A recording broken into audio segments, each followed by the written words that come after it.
In the following lecture, we shall see that suburbia is a distorted way of planning, and we will compare it constantly to the normal urban plan. Now, the urban plan normally is composed of streets that meet each other and have many corners. They are disposed in a systematic way. They don't bother anybody who wants to pass through, and they are easy to orientate oneself in a town. This we see on the right-hand side. On the left-hand side, we will notice that suburban plans are broken. There are grids or urban fabrics which are broken and not continuous.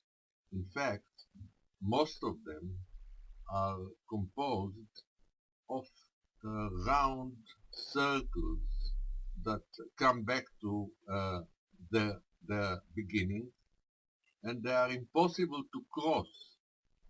This is done on purpose because suburbia doesn't want chance drivers to go by or to cross these communities. But in fact, this is what makes them isolated, uncommunicable, very difficult to find one's way through, and disoriented completely, because when you move in circles, you become lost. In fact, the suburbia, if looked from an urban point of view, is very much a labyrinth which is confusing to human beings for no reason other than to prevent traffic to go by. As it were, traffic is forbidden from these places, but so is all the rest of human activity forbidden at the same time. At the same time, all the normal needs of human beings are non-existent in suburbia.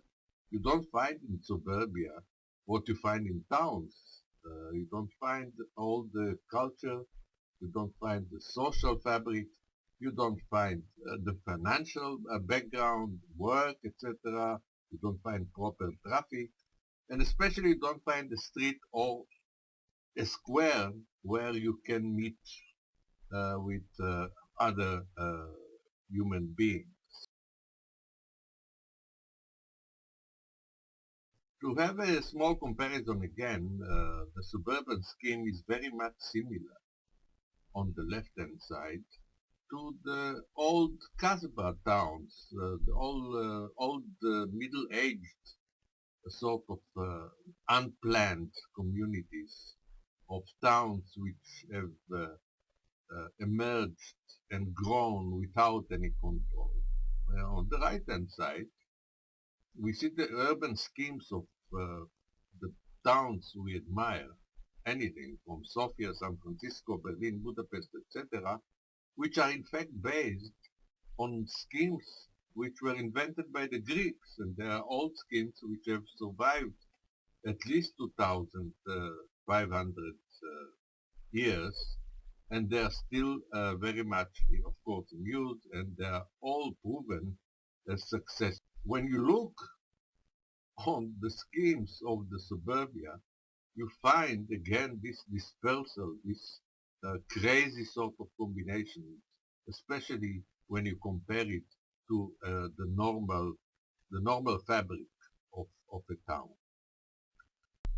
The look one has of the suburbia, when looked from an urban point of view, is these circles which are completely misleading, and they don't give us what we know of towns, which are a meeting place. Suburbia is not a meeting place. It's a place to take refuge from everything, to close oneself, and to sleep. And when you get into that, you get this crazy sort of half-planned places. For instance, the present one is in Alexandria, a suburb of Alexandria, where you have hundreds of similar towers, which are the same, and you can never find your way there. You can never know what's the difference between one or the other. Or you get even crazier shapes. You see the bottom right, Belgrade, which has a suburb which is contained in circles, completely not understandable why people should live and how do they manage to find their way in a circle. Or on the top of it, another look at Alexandria, which has sort of a design of shapes which nobody can ever see because they are only seen from above. And when I say from above, the look from above of these circles, these crazy patterns, when you get down to earth and you walk about, this is what you see at the bottom right. You see something which is completely without any order or without any sense or without any directions. If we now compare these shapes, on the left-hand side, the shapes devised as a urban pattern, as an urban fabric, as an urban web, very logical, very systematic. And on the right-hand side, the unsystematic way of old designs or modern designs, which tend to look very similar, in fact. If we have a close look at what urbanity is, this is in fact urbanity, where you have a street or a square or a small garden, where you can meet, where you can do your shopping, where you have your other needs of all descriptions, and everything is very clear and within easy access. And it also manages to change from day to day because human needs change from day to day. We see in the slide here a suburb of Rome, which is composed of the two systems, so they can easily be compared. On the right-hand side, we see a grid of a pattern, a fabric, organized. On the left-hand side, we see a suburban design which is shaped in a strange, broken way with no apparent reason. And it's very clear when you walk down, you wouldn't see any sense in this dispersal of strange shapes.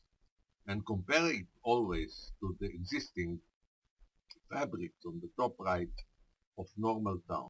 And note, to introduce at this point, a very important note, is that if we look at the 100 years of population growth in the world, we can calculate, and it's not a difficult exercise at all, that 100 years ago, 20% of the population of Earth lived in suburbs, while today 40% live in suburbia. What has happened is that rural people have moved not into cities, they have moved into the suburbs of cities. So this doesn't mean they have a city life or an urban environment. On the contrary, they've changed their rural living quarters with the suburban, which is even more isolated from an urban place, from a city, from town. And we can also note that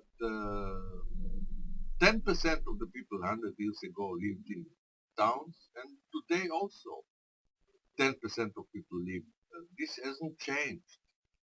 Cities are, real cities, urban places are they contain about 10% of the population. This hasn't changed very much at all.